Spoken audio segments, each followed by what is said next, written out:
যে মঞ্চগুলো তৈরি হয়েছিল, যে জায়গাগুলো আন্দোলনের জন্য তৈরি হয়েছিল, যে পয়েন্টগুলোতে লাগাতার 24 ঘন্টা ব্যাপী আন্দোলন হয়েছিল, সেই প্রত্যেকটা জায়গায় সামনের কাতারে দাঁড়িয়ে সম্মুখ যোদ্ধা জনাব মোহাম্মদ আল্লাহ মধু ভাইকে তার মূল্যবান বক্তব্য পেশ করার জন্য অনুরোধ জানাচ্ছি।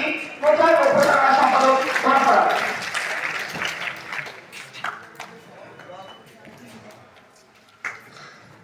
বিসমিল্লাহির রহমানির রহিম। কোটা সংস্কার আন্দোলন একটি আবেগের নাম, একটি ভালোবাসার নাম। বাংলাদেশ সাধারণ ছাত্র অধিকার সংরক্ষণ পরিষদের 7ম প্রতিষ্ঠা বার্ষিকীতে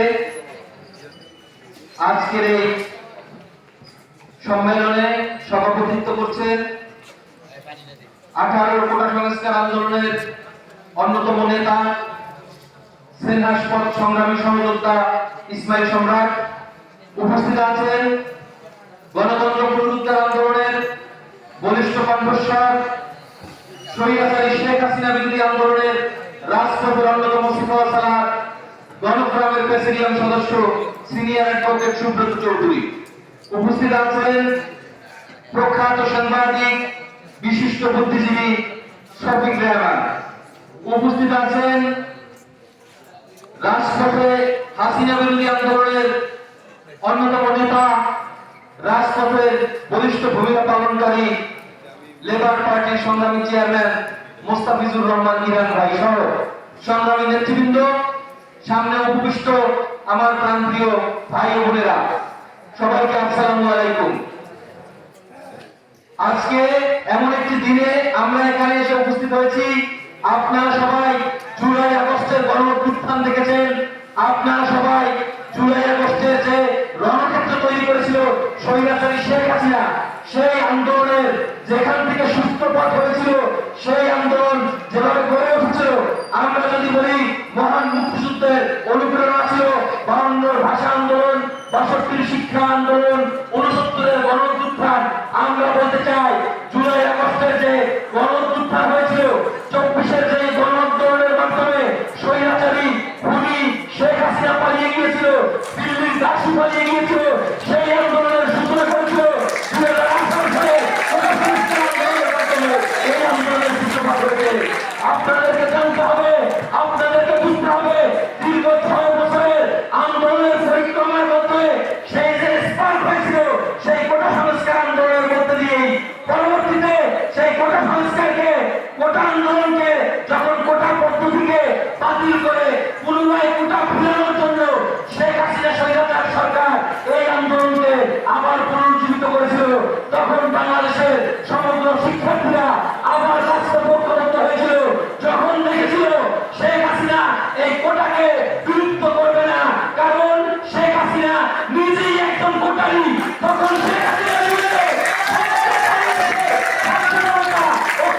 আন্দোলন করেছিল। আমরা দেখেছি কি নৃশংসভাবে, কি নিরবতার সহিত আমাদের ভাইদের উপর গুলি চালানো হয়েছিল, কিভাবে হত্যা করা হয়েছিল, কিভাবে নৃশংসভাবে এদেশের পুলিশকে তারা ভুল নির্দেশনা দিয়ে, এদেশের আইন শৃঙ্খলা বাহিনীকে ভুল নির্দেশনার মাধ্যমে এদেশে একটি রণক্ষেত্রতে পরিণত করেছিল।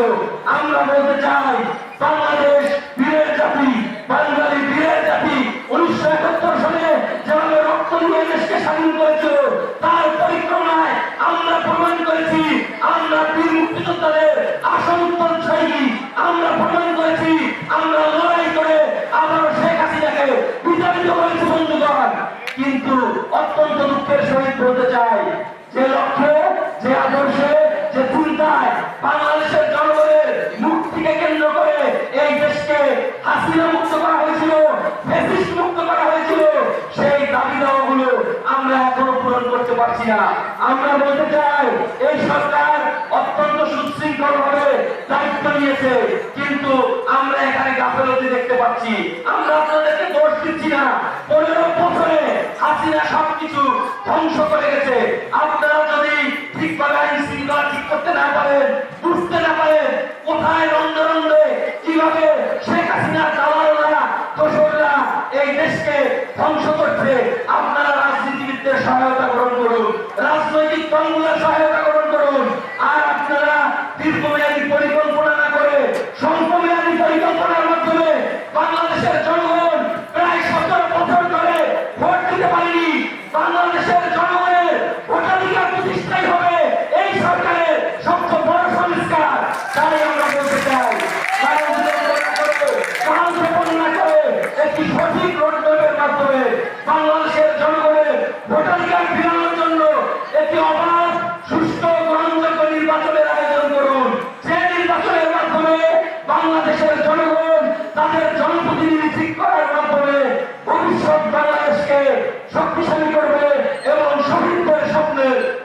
বাংলাদেশ গড়বে। সবাইকে অসংখ্য ধন্যবাদ।